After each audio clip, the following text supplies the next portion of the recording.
Yo sé que a veces prometo cosas que no puedo cumplir o que me tardo mucho en cumplir, ¿no?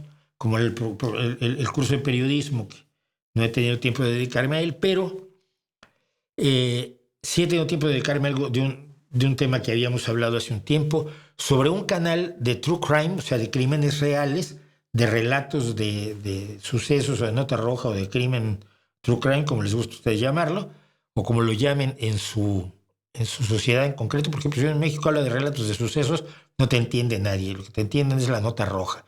Y uno aquí en España dice nota roja y te miran como, ¿what? Ah, sucesos. Entonces se llaman distinto en distintos países.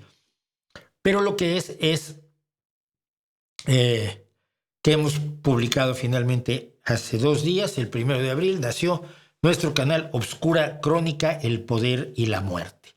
Y el objetivo pues es precisamente comentar historias donde se conjuntan el poder político, social, económico, religioso y la muerte, ¿no? Asesinatos en los cuales el poder influye enormemente. Y nuestros dos primeros vídeos son el de Lavrent Beria, el asesino de Stalin, el verdugo de Stalin, que tiene 1800 visualizaciones en 2 días. Yo estoy encantadísimo con ello. Y el de Locusta, el artista del veneno. Hablamos de otras envenenadoras de la historia y de otras mujeres que injustamente han sido consideradas envenenadoras, como es el caso de Lucrecia Borgia o de Catalina de Medici. Pero, Locusta, que es la primera gran envenenadora, la que mata a Claudio I para que Nerón pueda tomar el poder, pues es el pretexto para hablar del artista del veneno, de las envenenadoras, del veneno como herramienta de asesinato y en este caso como herramienta de poder, ¿no? Entonces son los dos primeros que tenemos, aparte de la introducción donde me ven allá a la izquierda. Ahora estoy de corbata.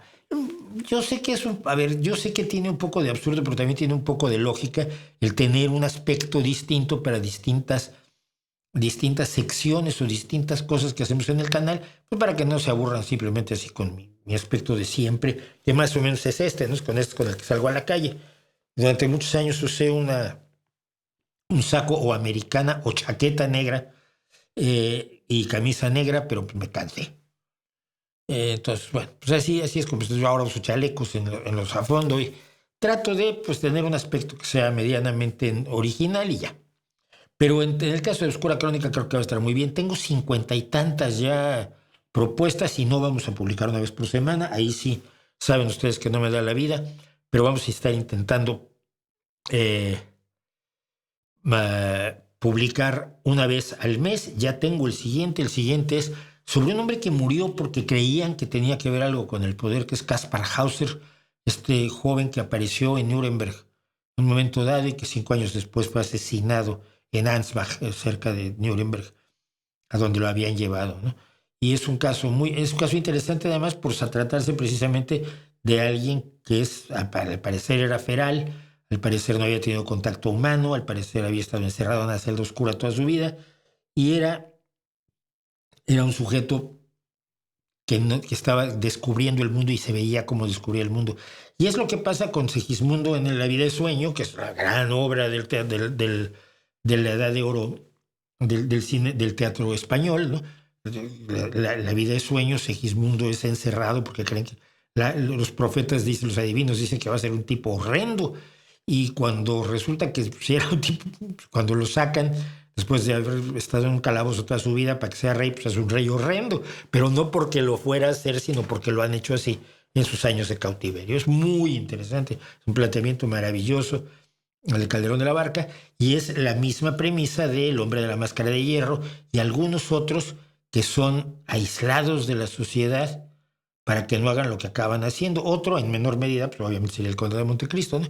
Entonces, bueno, hablamos de Kaspar Hauser y vamos a hablar de otros casos que a mí me parecen interesantes. Uno de los que mejor conozco porque conocía gente involucrada en él es el asesinato de Trotsky, por ejemplo, y cosas así. Tampoco quiero centrarme mucho en la Unión Soviética, pero el asesinato de Trotsky fue un asunto de carácter mundial, creo yo.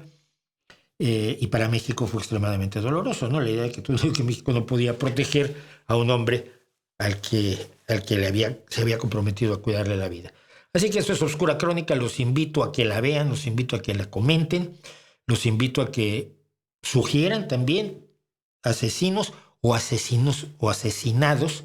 Aquí la cuestión es, estamos hablando tanto de gente que asesina desde el poder, como gente del poder que es asesinada como una forma de mover el tablero. Uno de los videos que también tengo pensado, también ya tengo abocetado, es el de dos asesinas que pensaban que hacían el bien y lograron que las cosas empeoraran muchísimo. Charlotte Corday, que asesinó a Marat, siendo ella girondina, el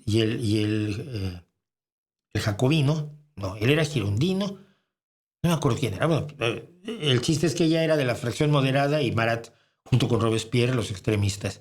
Y el intento de asesinato de Lenin, que no se consiguió, pero que el solo intento de asesinato de Lenin costó cientos de miles de vidas en el Terror Rojo. Así que cosas así vamos a contar en Oscura Crónica. Y por supuesto, si se suscriben, yo estoy encantado. 347 suscriptores en 3 días es buenísimo. Necesito 2000, por eso vayan y suscríbanse. Al tener 2000 puedo empezar a monetizar el canal, que es un poco también la idea. O sea, obviamente lo hago por cariño, lo hago por interés. Si no, estaría haciendo 20 canales con chorradas. Pero estoy buscando algo que realmente me interesara y que además pudiera ser fuente de financiamiento para este pobre canal.